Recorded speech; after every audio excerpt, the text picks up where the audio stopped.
দেখাবো কাঁঠালের মালপোয়া। এই যে দেখুন, এখানে একটা কাঁঠাল নিয়েছি। এই কাঁঠালটাকে আমি আঠিগুলো বের করে ছাড়িয়ে নেব।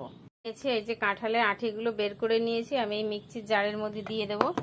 দিয়ে এটাকে মিক্সি করে নেব। এই যে গ্রেট করে নেওয়া হয়ে গেছে।